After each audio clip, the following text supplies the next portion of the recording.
Ada orang-orang yang berpandangan bahwa kalau kita mengucapkan selamat Natal itu artinya kita mengakui keyakinan umat agama lain. Saya merasa perlu menjelaskan ini karena ada nih sebagian orang-orang, termasuk ustadz lagi, yang berpandangan kalau ada muslim mengucapkan selamat Natal itu tidak paham agama, lemah imannya.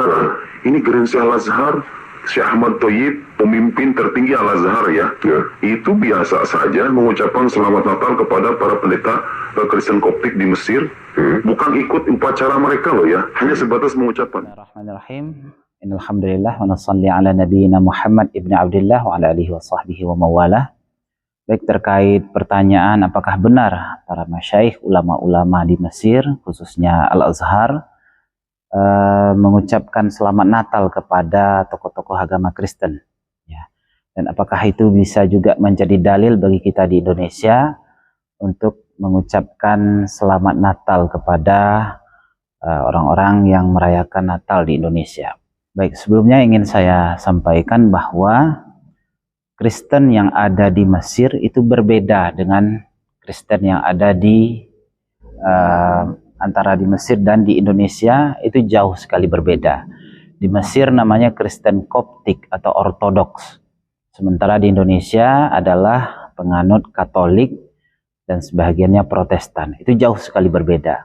Nah, bagi saudara Kristen yang Ortodoks atau Koptik, itu mereka tidak mengakui Natal tanggal 25 Desember.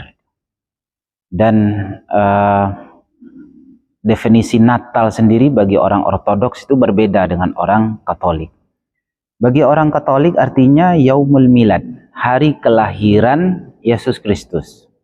Jadi peringatan Natal bagi orang Katolik adalah memperingati lahirnya Tuhan mereka, yaitu Yesus Kristus.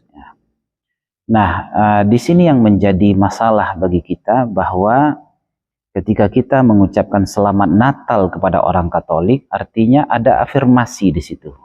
Kita mengakui, gitu ya, mengakui telah lahir Tuhan baru. Jadi selamat di situ sebagai pembenaran. Misalkan seperti kita di Payakumbuh ini ada bertanding beberapa paslon pilkada, kemudian ada yang menang, kemudian ada yang nomor 2 terbanyak itu mengajukan gugatan ke Bawaslu. Yang lain sudah mengucapkan selamat, tapi yang paslon yang tidak mengakui ini memang mereka tidak mau mengucapkan selamat. Kenapa? Kalau mereka mengucapkan selamat, paslon tersebut tentu dia mengafirmasi atau mengakui kemenangan. Kita lihat di mana-mana juga seperti itu. Ya, mengucapkan selamat artinya pengakuan, ya, bahwa yang bersangkutan telah menang, gitu ya.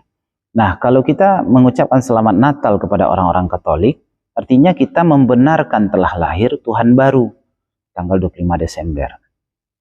Nah, berbeda dengan orang-orang Koptik atau orang Ortodoks yang ada di Mesir. Jadi orang-orang Ortodoks tidak menganggap Natal tersebut adalah hari kelahiran Tuhan. Sama seperti kita memahami hari raya Idul Fitri. Idul Fitri kalau ditanya orang Islam apakah itu memperingati hari kelahiran atau lahirnya Nabi Muhammad? Enggak. Ya, itu kita rayakan memang karena perintah Allah. Kita berpuasa 30 atau 29 hari. Setelah itu kita diperintahkan berhari raya, ya, membesarkan hari tersebut. Nah, sama dengan orang Koptik, cuma bedanya mereka puasa 43 hari. Dan hari rayanya mereka tetapkan 7 Januari. Jadi tidak ada menyangkut di situ dengan hari kelahiran. Dan ketika para masyaikh di Al-Azhar mengucapkan selamat Natal kepada orang-orang Koptik, maka ini tidak bisa disamakan dengan selamat Natal kepada orang Katolik. Karena di Mesir tentu ini tidak menyangkut ranah akidah, karena tidak ada afirmasi atau pembenaran kepada kelahiran Tuhan di situ. Ini hal yang pertama yang harus kita sampaikan. Kemudian, apakah bisa fatwa yang ada di Mesir, misalkan Darul Ifta mengeluarkan fatwa, dan fatwa itu bisa kita pakai di Indonesia atau di tempat kecil kita di kota Payakumbuh?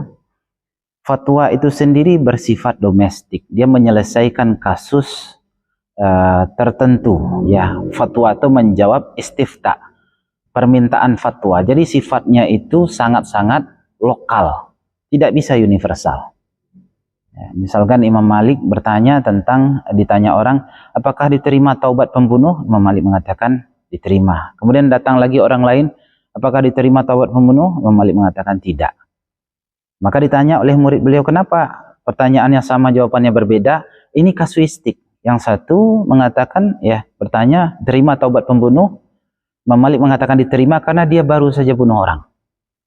Kalau dikatakan tidak diterima, habis itu dia bunuh orang lagi. Sementara yang kedua adalah orang ini akan berencana membunuh. Maka Imam Malik mengatakan tidak diterima taubat pembunuh.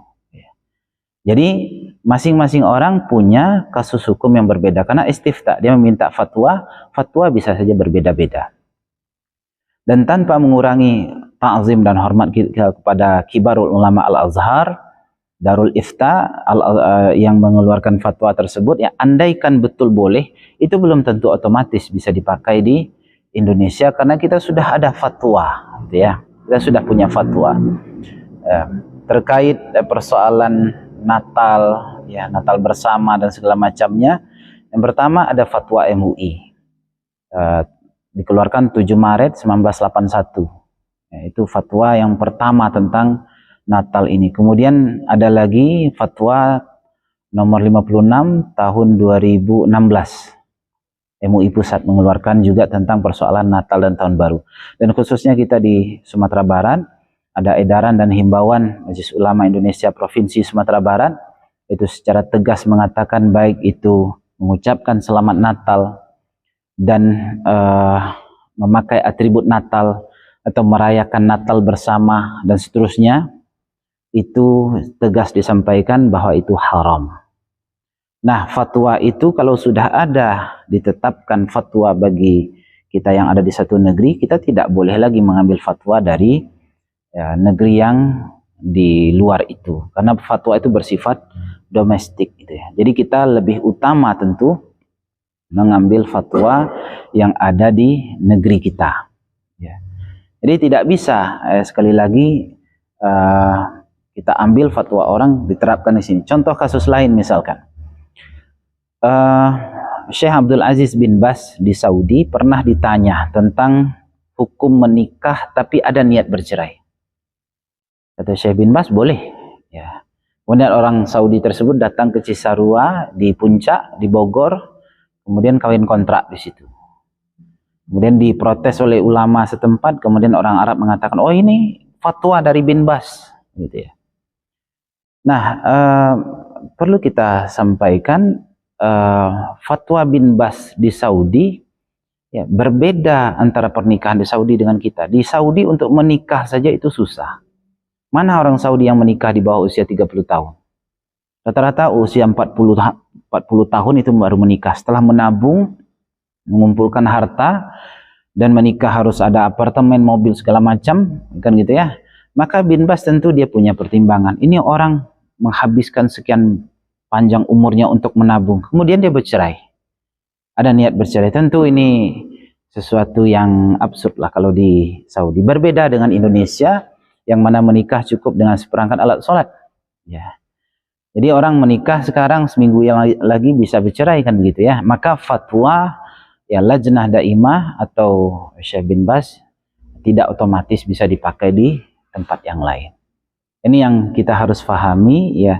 Jadi mengambil satu sampel Darul Ifta ulama Al-Azhar mengucapkan selamat Natal kepada orang-orang Kristen Koptik, kemudian menjadi dalil argumentasi untuk bolehnya mengucapkan selamat Natal di Indonesia, tentu ini kias ma'al farik ya, tidak sesuai. Karena kalau kita mau mengkiaskan, ilatnya harus sama dulu.